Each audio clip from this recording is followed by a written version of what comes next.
Welcome back, everyone. I know you remember me from my last basketball project. Today, I'm here to introduce something even better. Something that has a real impact.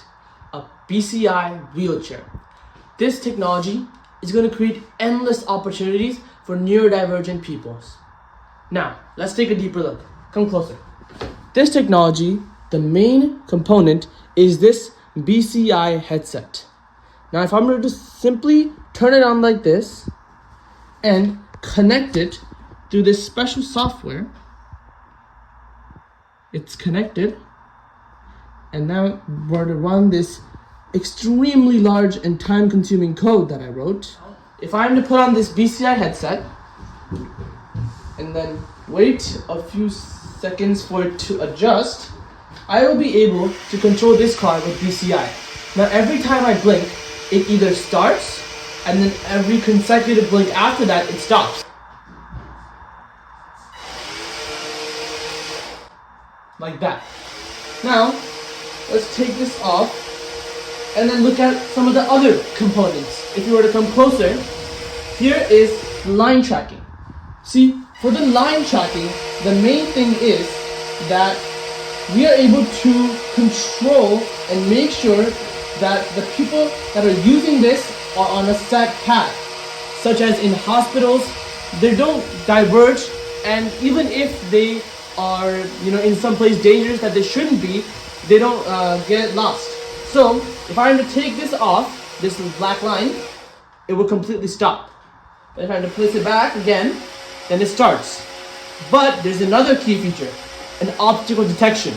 This is like an emergency stop. If it detects anything within 5 centimeters, it will fully shut down the device, like so. And then if I want to run it again, I will have to give the signal all over again. Now, let's look at the structure. See, for the structure, we have this beautiful, elegant, and futuristic design. We have the base, which is a really strong polymer plastic with these amazing durable wheels. If we go deeper inside, you can see these advanced Tesla motors. Then we have our ultrasonic sensor, and then our line following right at the bottom. And if we trace these loopy wires all the way up, we can see the 2 Arduinos. These really power our full project. This is our receiver Arduino. This receives the code from my computer, and it gives the signals to the other Arduino that it's time to turn on the motors or stop the motors. Then on our I/O expansion board, we have 2 things. We have our line following and our ultrasonic sensor. Then we have our 4 motors. Then if we go to this Arduino, this is our receiver Arduino. This Arduino receives signal from another Arduino right over here, and it uses the NRF Bluetooth module.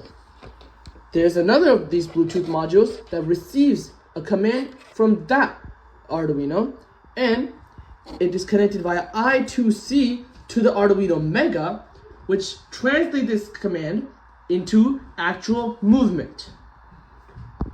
Now, let's zoom out again and look at the actual build. For the build, we have a really well-made futuristic design. We've used an ergonomic chair design for maximum comfort and a nice place to put your feet. Then on the side, we have a futuristic cyberpunk type look to really make sure that you're not just stuck in the past. If the technology is in the future, then I think the design should also be. Here we have our futuristic, never ever seen before door design. It uses advanced magnets to have a nice and sleek connection. You can barely even see the seams. Let's have a 360 look of the device. Wow, what a beautiful product. See, if I were to have this, I would never get off of it. And let's not forget who made this. Wow, what a beautiful name. It almost sounds pretty familiar. Thank you everyone for following me on this journey from basketball to BCI wheelchair.